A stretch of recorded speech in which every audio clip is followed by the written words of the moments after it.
This is a rare sight for me this morning.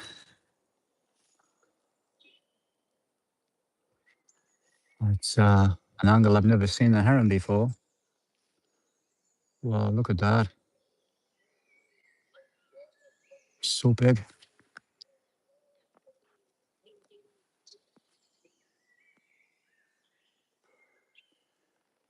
And they're not particularly skittish.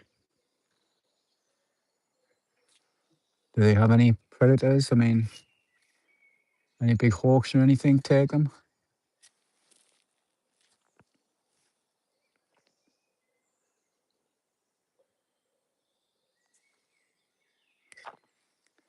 I don't know. But yeah, most birds. Well, no, I mean, he's enough distance away that he's not worried about me. Most birds, if you get, let's say they're standing on top of a wall that you can't reach or something.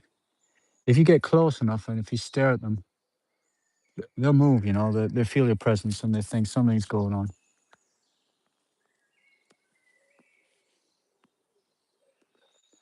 Unless you're just kind of standing near them and minding your business or not paying too much attention to them.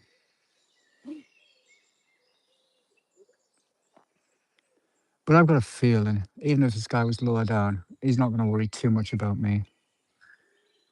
He's beautiful.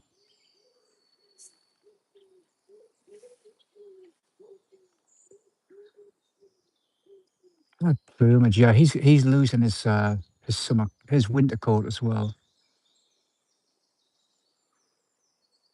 Look at the underside of the wings. Well, if you can make those out. Let me zoom in for you guys.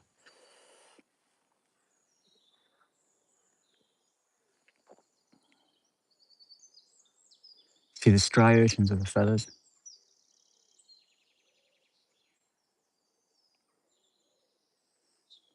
Yeah, he's beautiful. He's beautiful. Well, the question is, how long do I want to sit here and watch him?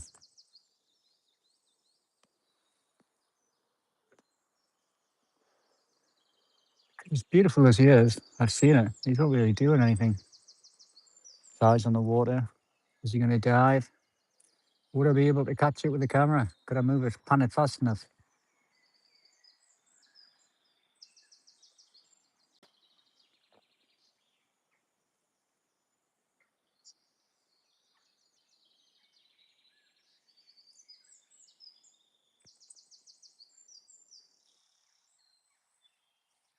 See, this is an amazing tree he's on. Look at this tree. Now, the cool thing about it is how it kind of overhangs the walkway.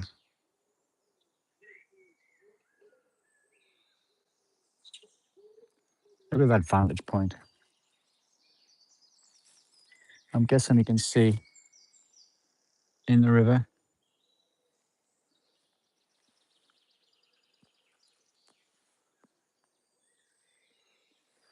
Watching for a. I don't know, is he watching? Because I've never seen these dive. Oh, there's another little tiny fella. Oh, wow. What is that?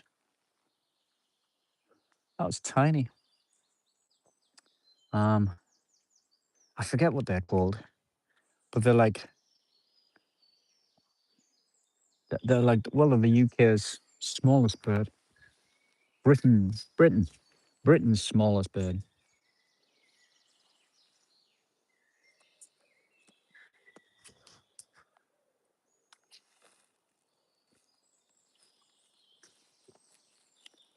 Well, there's fish popping up on the surface there, but he's not too worried. Yeah, I don't think he's a diver, is he? He's not a diver. He's not a swimmer. He's not like the black-headed gulls will do a little dive. Beautiful. They'll be sitting on the water and they'll jump up in the air and streamline and dive in the water. Cormorants. You get some cormorants along here. Obviously, they'll swim for lengthy periods in the water, but I don't think these. Yeah, they're definitely not set up for swimming, are they? Imagine those wings flapping into the water. Well, not that the cormorants use their wings, I'm guessing. They'll pull them back against their bodies and use their feet. Oh, look at that. Look at that foot. Well, you probably didn't see that unless you zoom in. He's on one leg. So beautiful, like his balance just shifts, obviously. You know, he kind of leans over to the side as he goes on one leg.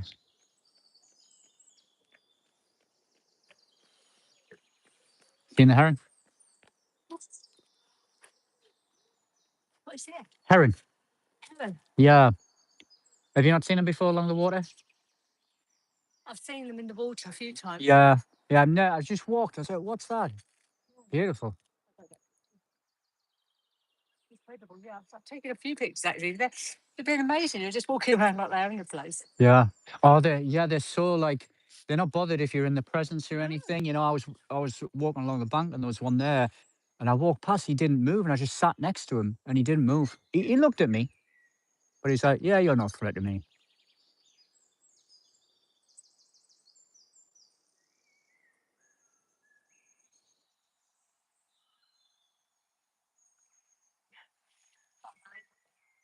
Yeah, great setting for your run this morning. This isn't it? Yeah. So this just tipped it off for me. I love seeing this. Ah, good. Well, I'm glad I stopped you. I had a feeling you were going to appreciate it. Yeah, Percy, thank you. See you. Ah, good for you. See you.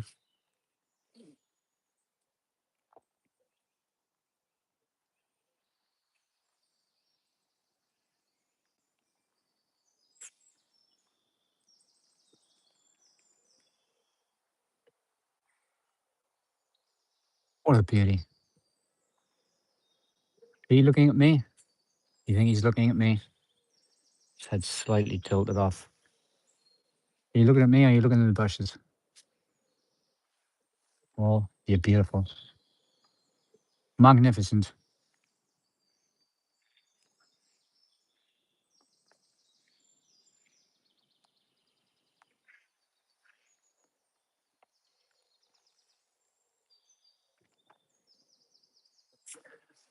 Uh no, I'm from the UK. I'm from Britain.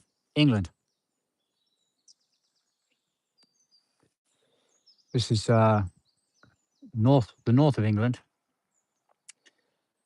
I guess we're not too far from the borders of Scotland. So if you've heard of London, we're at the opposite end.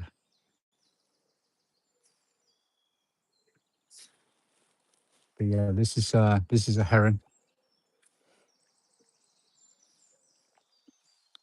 And I think we've got maybe a couple of these, or we sometimes the river will host a couple of them. Because I've definitely seen two different sizes, and I don't know if that's a male or a female. I don't know if they operate that way. I mean, I'm sure obviously during breeding season they do. Philippines, yeah, cool. Guessing you guys have some nice birds there.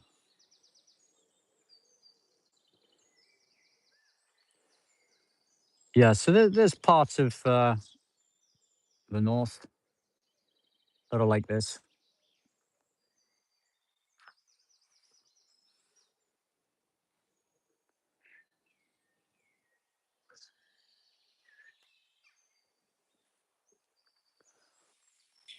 Well, as magical as this is, I'm gonna I'm gonna move on.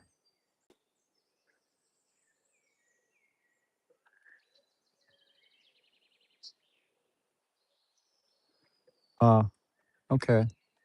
You're 8. Yeah, that's cool. I've got a daughter who's 11.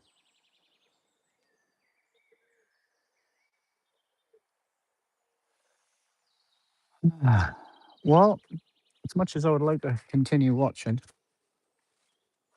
he's not really doing a lot.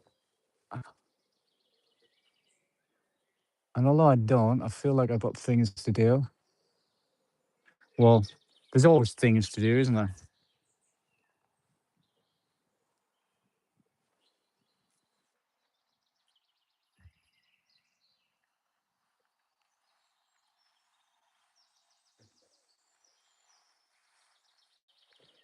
Yeah, it's a heron. You see the heron? You see the heron? You just missed it. It's just sitting up there in the tree. It's beautiful. Sometimes it's on this. Yeah, fabulous.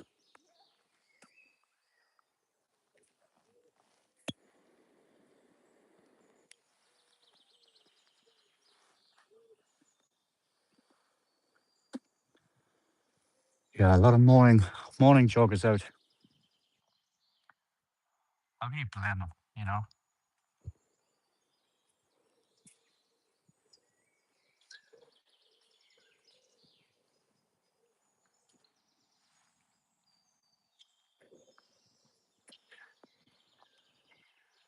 Never been much of a jogger. But I think you gotta find the thing that works for you.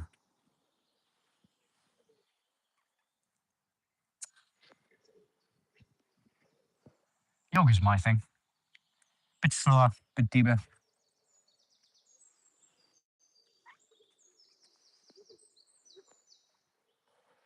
Then again, I'm sure we all reach similar mental states in our chosen exercise or practice.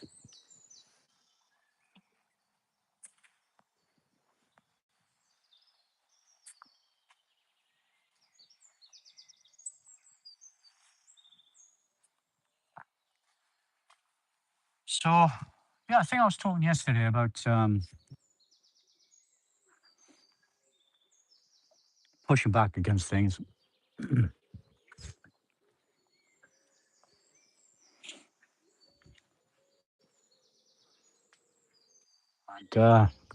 standing your ground on things you know to be right.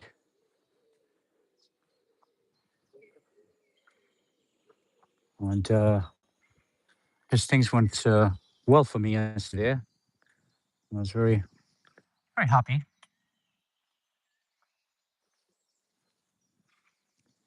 But I think sometimes the thing you've got to watch is that when you push back in life, it doesn't always just accept your new position. It's sometimes it'll fight back and you gotta fight harder, or sometimes it will simply renew its strategy and it will seem to step back in one way, but it will come at you from a different angle.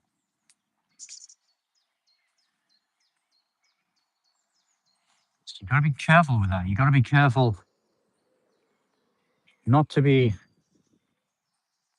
so pleased that you got what you wanted that you will accept another compromise in return.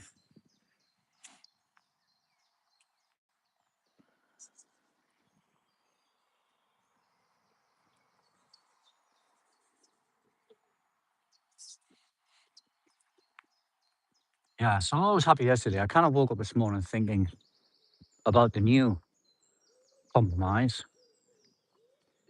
which essentially could have dropped me straight back uh, into the previous position, albeit with more power, more of what I wanted.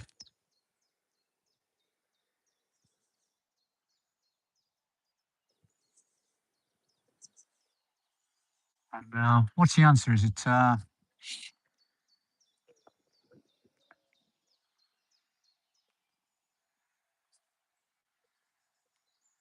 softly, softly take your wins where you get them and build upon them?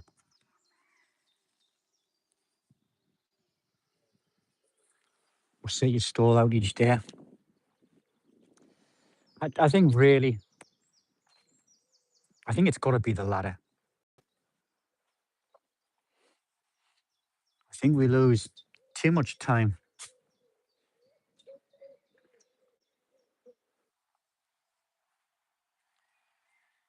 with it, I think the whole give and take approach. I don't know. Yeah, it's something it's something I'm gonna have to think about. But I'll take my time. I'll take my time and I'll let it sit with me.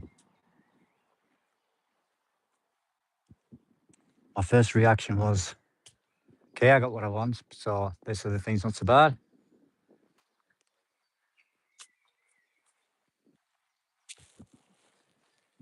Ah, but then this morning, I'm thinking, well, yeah, I don't want to do that thing. So I think I probably won't.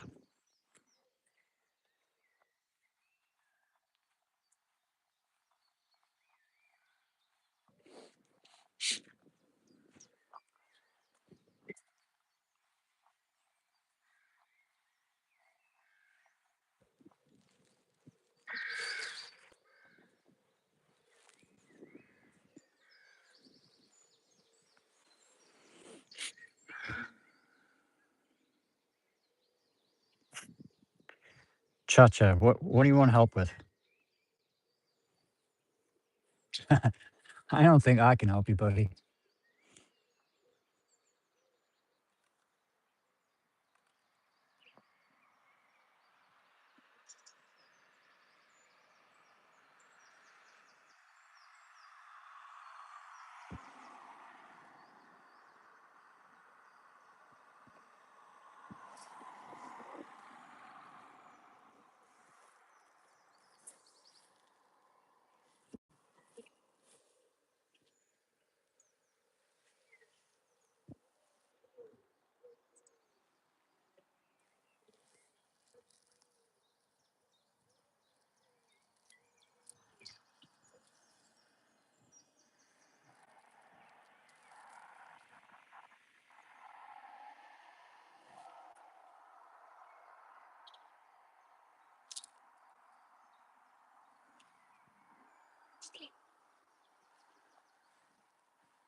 Yeah, I ran out of cigars yesterday, so I got a little pack of those little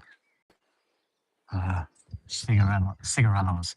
I got some Romeo and Juliet ones. So they're pretty good ones. They're pretty good, but they last about 5 minutes.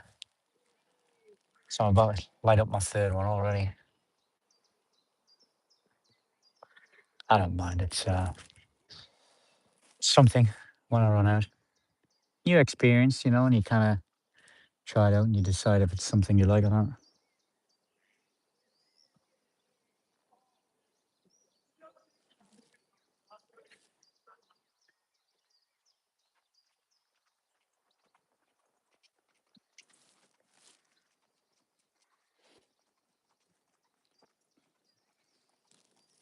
Morning. Yeah, right. Yeah, how are you doing? Good. Nice day. Yeah?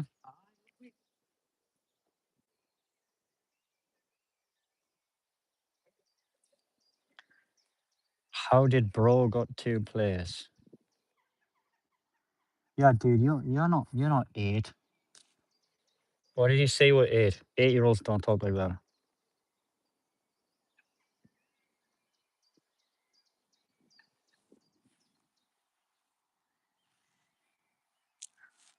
Or maybe you are. I don't know. I don't know how you guys talk. How did Bro got 2 place? I don't know. I'm not sure what you mean.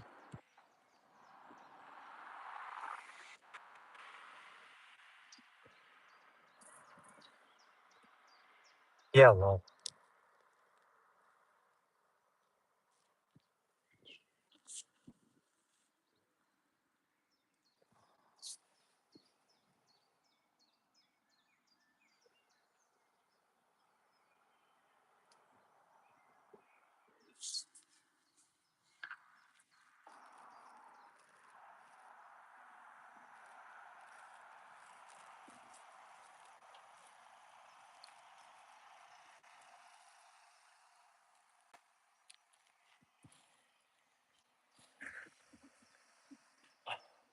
when you first come to a town like this, the magic of it is just so inspiring.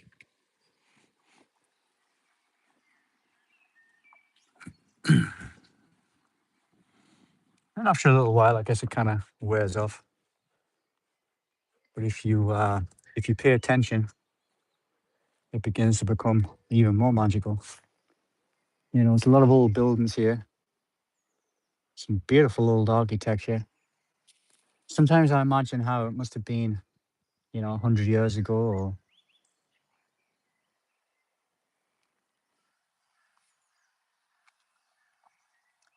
I often look at the books in the charity shop and read a little bit. But yeah, it's not super interesting to me. I'd rather just kind of imagine it. So yeah, talking about you know getting what you want, following your own path.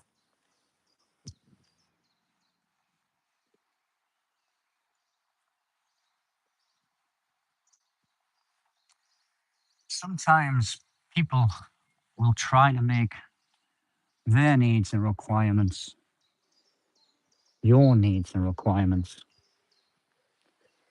And whilst I don't think there's any problem with being mindful of that, and helping where you can,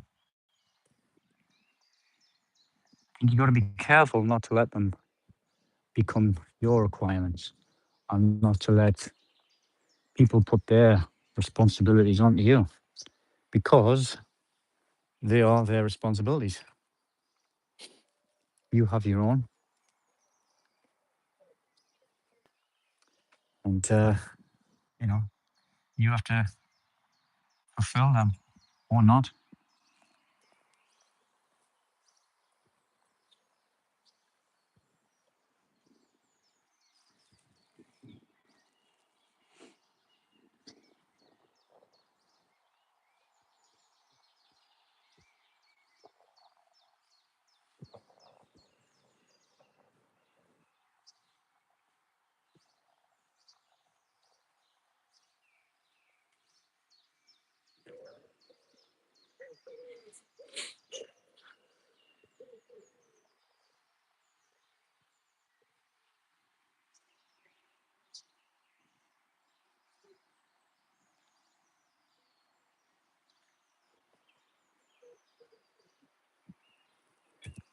Um, I don't really know anything about XP or whatever in YouTube or you know.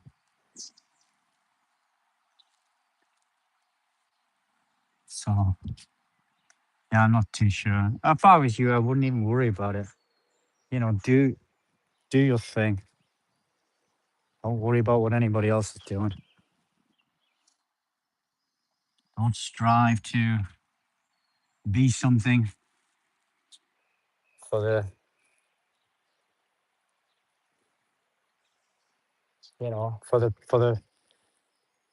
for the public appraisal. So just do what you want to do. Don't worry what anybody else is doing.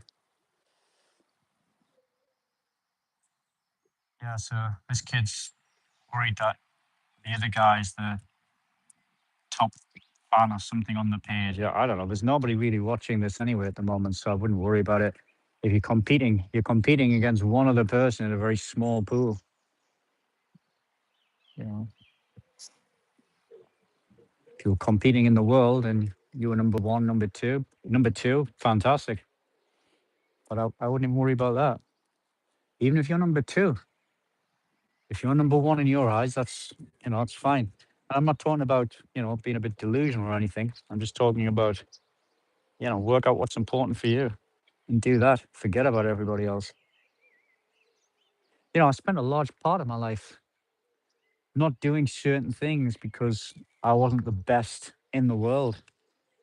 I mean, how crazy is that? The amount of apps and things I've developed in the past and then thought somebody else was doing it better, so there's no point.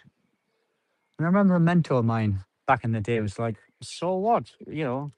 Who cares, And you're thinking, in business. You know, like some businesses actually position themselves as the number two business, and different people will buy from a number one and a number two because the number one is, you know, they've got all the credibility and all the systems set up and things like that. But the number two company always has to try a little bit harder.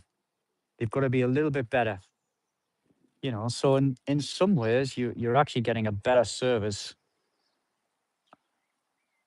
or you're actually offering a better service as the number two. And really, I think where you do well is in your own niche, you know. So, you know, I've got a few apps which I'm working on at the moment,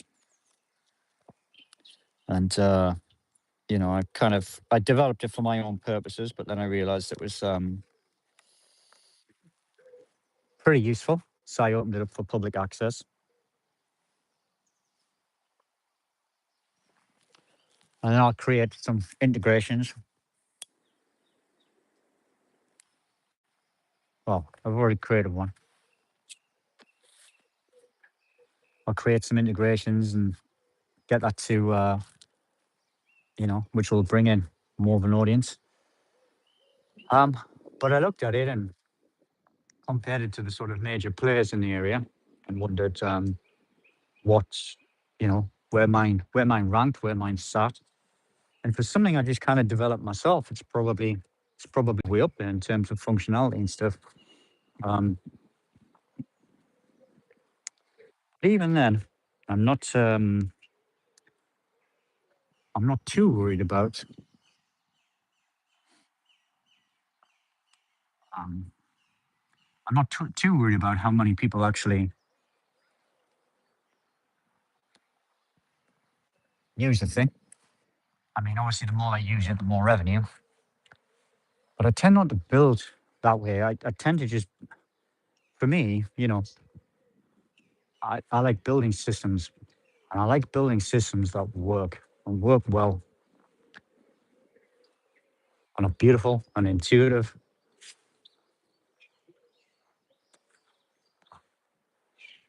and are functional. I think when your main goal is revenue or market share, you know, it limits your creativity.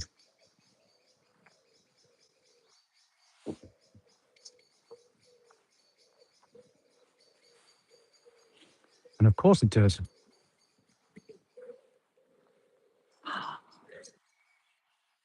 I mean, is that how you want to live?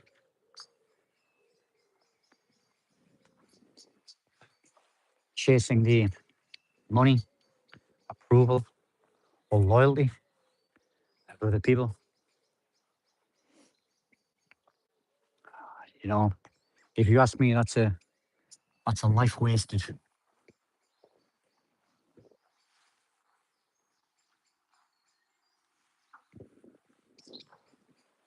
I think if you provide a product or a service, you know, that's really valued by people. I think that's a different kind of life. And I think that's a life of fulfillment. Now, you know, obviously certain practicalities, you've got to pay your bills. But once you've done that, I just fell down a hole. Once you do that, then what is there? More stuff, more accolades. You're chasing something that can never be caught.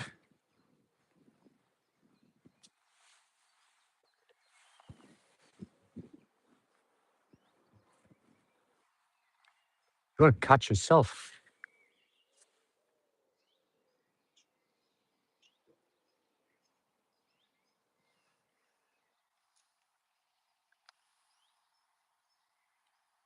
And catch those that are important around you.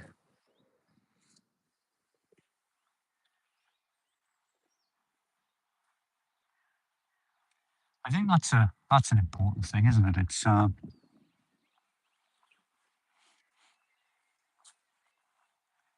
you know, building those important connections,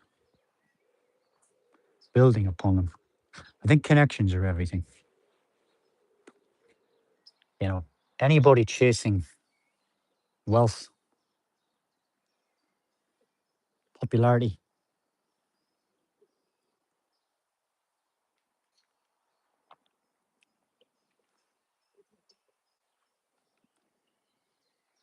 I mean, ultimately,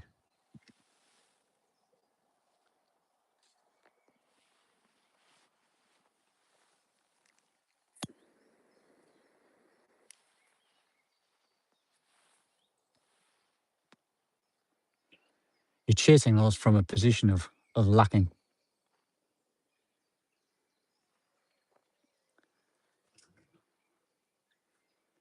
And no amount of popularity or wealth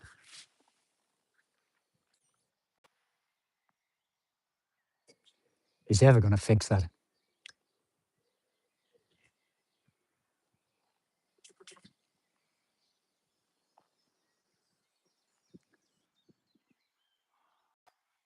But I think once your basic needs are met,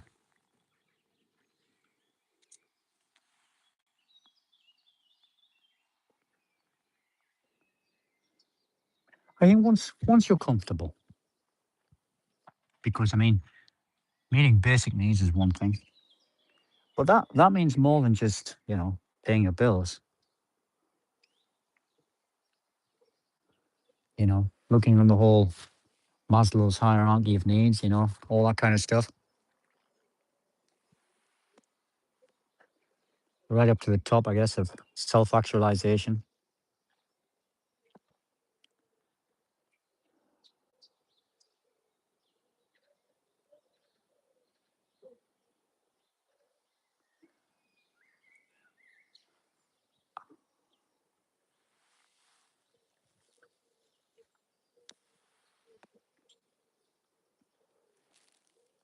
And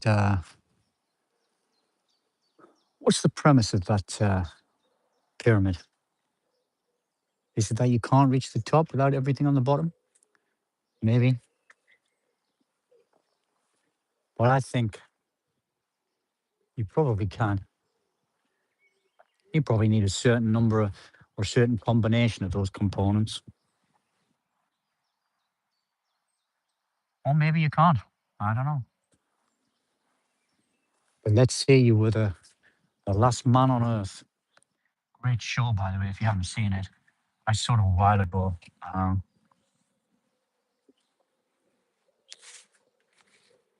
And that show probably defeats my point. But let's say you were the last man on earth. Or you lived in the desert by yourself, couldn't find anyone. Could you still self actualize? Could you still, I don't know. What does that mean? Anyway, I think the important thing is to be at peace with yourself.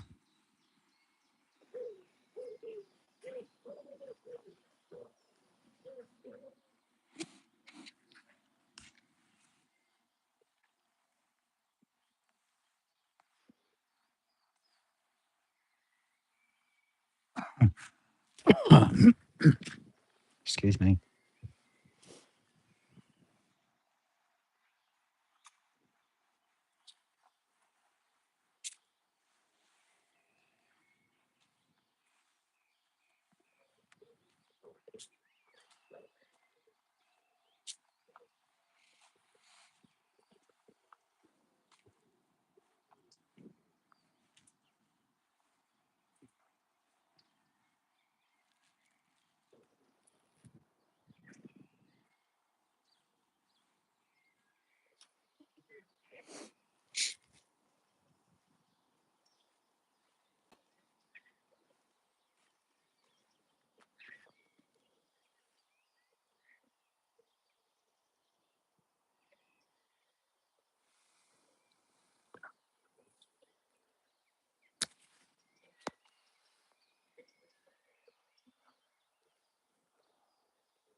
Look at that little shed.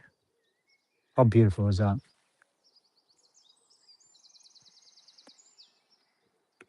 Imagine you had no place to live, and then you came across a shed like that, or an outhouse. Said, what is it? You know, you had some decking, a river, and you could fish off the river, catch your dinner.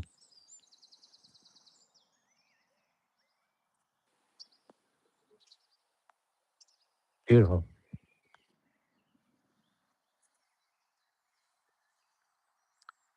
I don't think we need much. I don't think we need much of anything. Nice to have them. Nice to have things.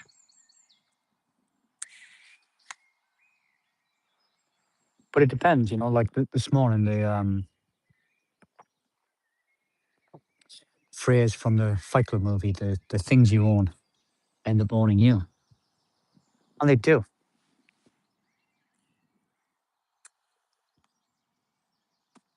Doesn't mean possessions are a bad thing. I think they're a great thing. I think the world is trying to divest us of our possessions right now. Is that to impoverish us, or is that to prepare us for the digital revolution?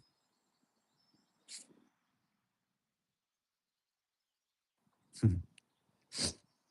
Yeah, I'm going to stream for another, I don't know. I don't know how long, 5, 10, 20, 30 minutes. But feel free to leave. You don't have to stay. And don't feel you owe anybody anything. You don't ever have to stay. You do what you want to do, okay? I'm not streaming to attract viewers. I'm streaming just to share the beauty of this place. If anybody's interested, it'll go up as a video after this, and it's there if anybody wants to watch. But I'm streaming more just to collect my thoughts. And I used to do this. I used to do this internally, and then I used to do it with AI. AI is pretty good, but it's so limited, and it will. It's like confirmational bias, isn't it? What you get in, video content and stuff like that. And you got to be careful with that. You got to be careful watching videos on YouTube and TikTok and things like that, because it'll show you little concepts and ideas, and if you engage with them, it'll show you more about it. But all it's doing is it's showing you a particular point of view. If you engage with it, you like it, before you know it, all the content you see is about that particular point of view. And you begin to think that that is the correct position in life. But if you stop engaging with it for a little while, or if you evolve, the algorithm will probably pick up on that, and we'll see where you're shifting to. And that algorithm is pretty clever now, because that will, I'm pretty sure it probably reads the transcripts of the videos now. Quick AI analysis. It can work out what where you are in life, where you're going, and it can feed you up more of that content. Because I wondered about this. I wondered how it could show you um, more more content about what you're watching. You know, unless I mean that's the only way it can do it. Really, I suppose it could show you. It could work out uh, which creators make a good cross sell. So if you like this creator, this content provider, then you will probably like this one. And maybe it's as simple as that. But I think now, I mean, if I was building YouTube, I would I would be reading the transcripts of everything and being a little bit more creative about it.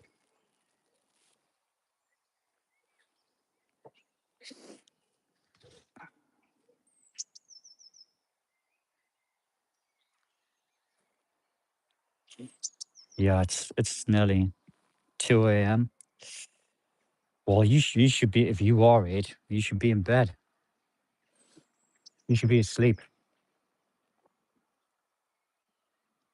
Here it's 8 a.m. Nearly.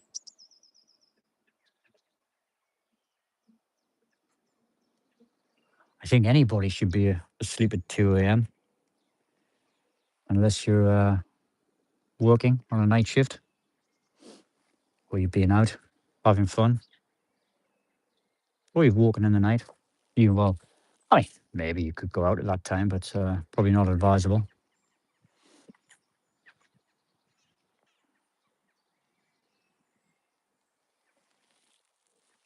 So yeah, I think would make sense if YouTube is running the transcripts and profiling you, and then the second part of that is not only will it show you, will it give you confirmation bias, so it will get you stuck in the same patterns. Because I've noticed this, I've been stuck in a pattern for a while, and then I've kind of shifted, and as I've shifted, the algorithm shifted, and the content has shifted, and it will make you think that the world has actually shifted. And everybody is now believing this new thing. And maybe a few more people are. You know, we do have a bit of a collective consciousness thing going on.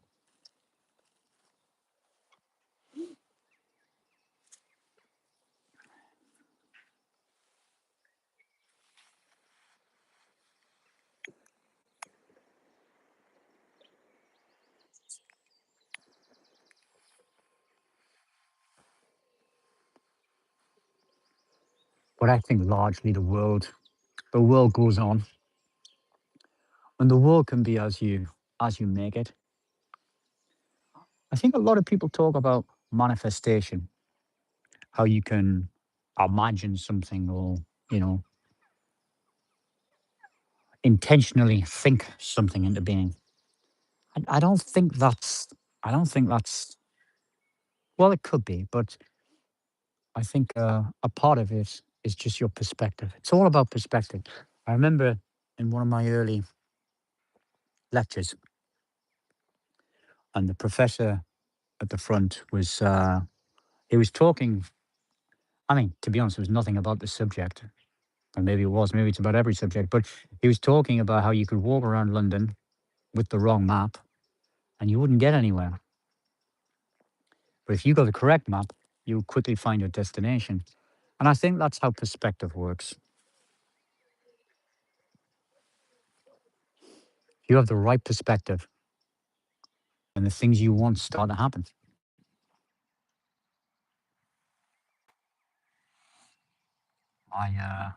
My main goal in life is not to be controlled.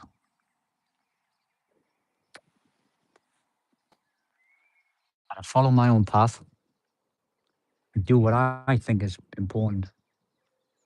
Now, when you've lived a life of accepting other people's goals and responsibilities, that's a very difficult thing to do.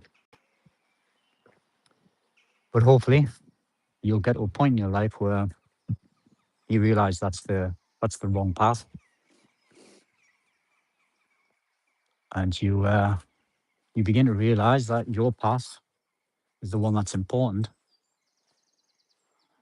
But it is now probably a difficult thing to find because you haven't spent your whole life finding your path. You've been gathering information and working out what you like and don't like. That's valuable information. So it's then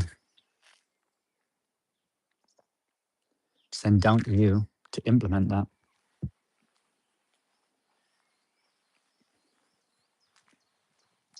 So ask yourself, what do you want? What do I want?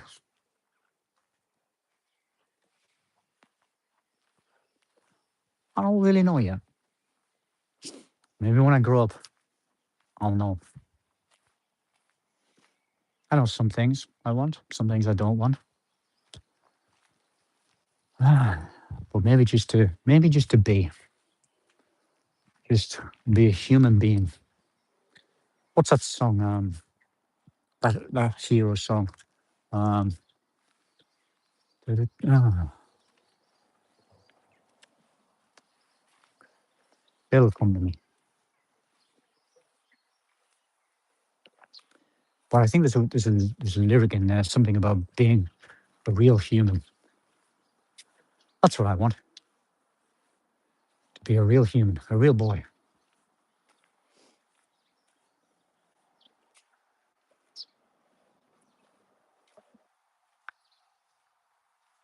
Want to experience the beauty of life? Look at that. The beauty of life. How beautiful is that?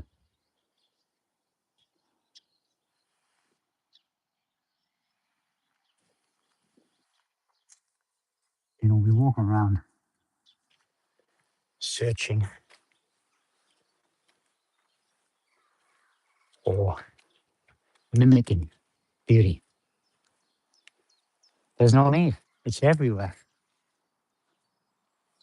It's all around us.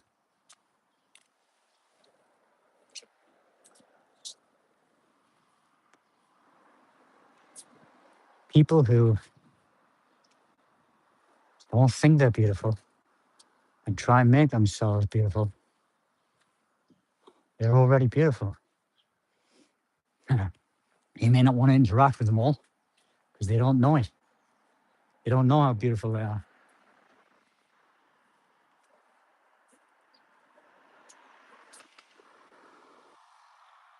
But the world is beautiful. It's perfect.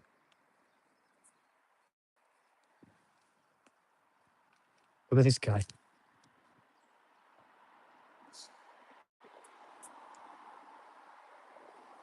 How beautiful he is.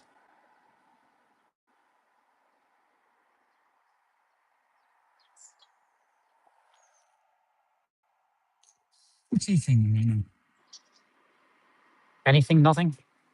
Is he warming up in the morning sun? He's waiting. He's being.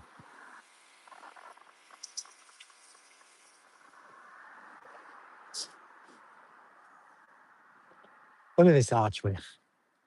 How beautiful is that? Incredible. Incredible. And we're moving away from all this stuff to modern housing. How incredible that is.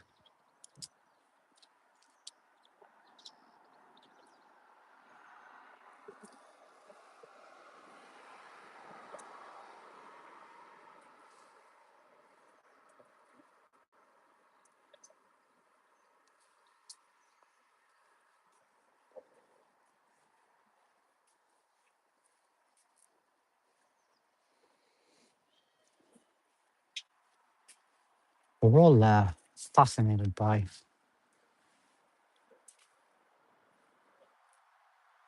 false beauty,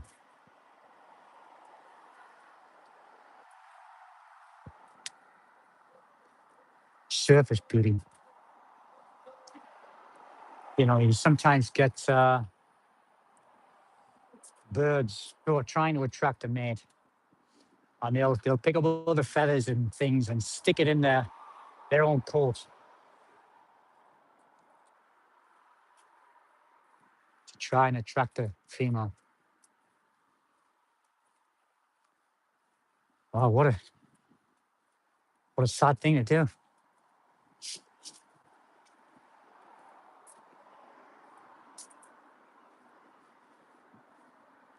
What a sad thing to adorn ourselves with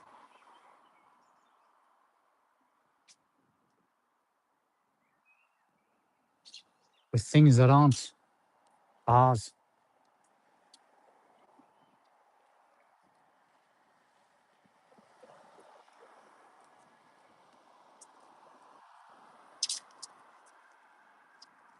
This kind of thing fascinates me. You know, like, they've obviously left the original signage up on there. So what is this? A licensed dealer, tea, coffee. I can't read the last thing. Beeswing. I'm guessing this is just a residence now. But at one point, imagine the life of this place. People would have came and bought the tea and coffee here. And at one time, tea and coffee was a very important part of everyone's life, and it probably still is.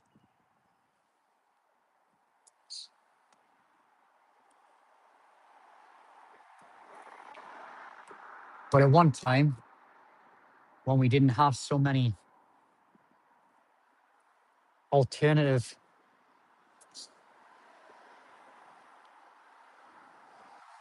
alternative competitors for our time and perception, that would have been a big part of your life. Getting your coffee, and maybe they would have got some foreign coffees in, and maybe they would have got some Blue Mountain Java or something. Blue Mountain, I forget it, but that's nice coffee. And how excited would people have been if drinking that?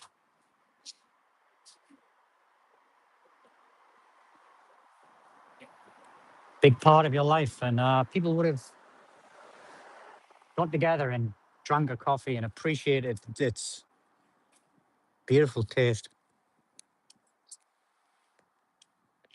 Whereas now we're all Costas and Starbucks. Who even knows if these things are even coffee anymore?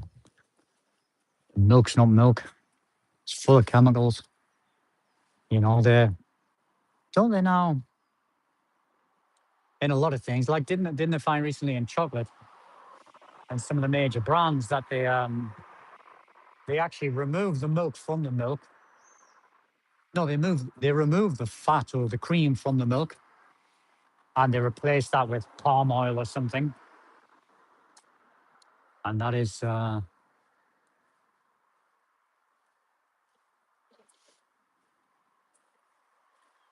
dude. If you like coffee, you're not it. Either way, I don't care. Um, yeah, they replace the ingredients and all this stuff. Like as a kid, how good was chocolate as a kid? You know, how good was a dairy milk?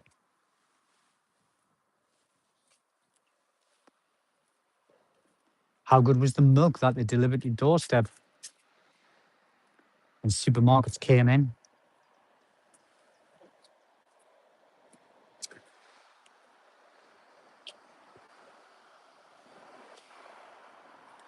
And I suppose as life advances and you have to become more productive, you haven't got time for things like that.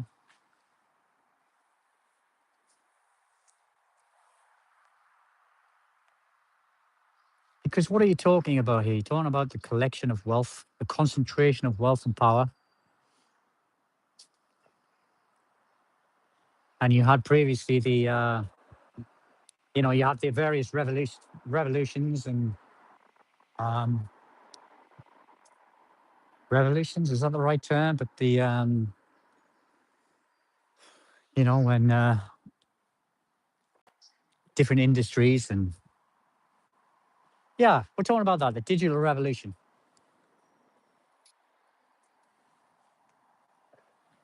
So prior to that, like sometimes I walk around some of the old national trust stately homes and estates and things, and very interesting. I read a little bit of the stuff and walk around and imagine a lot of stuff, probably incorrectly, but I imagine a lot of stuff. And you look at some of those estates, you know, Cragside and Gibbside and things like that, and you know, and you have some people there who were insanely wealthy back in the day,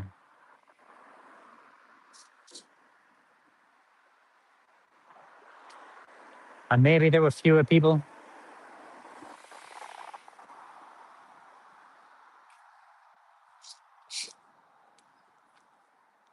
and now there's so many people, and concentration of wealth can be achieved in so many ways if you can monopolize a particular industry. You know, communications. You know, we have so many more industries now than we had back then.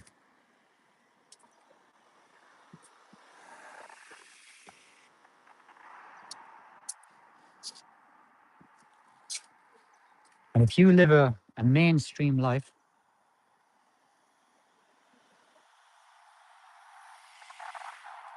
then you're often beholden to these companies because they work hand in hand with, you know, the mainstream lifestyle.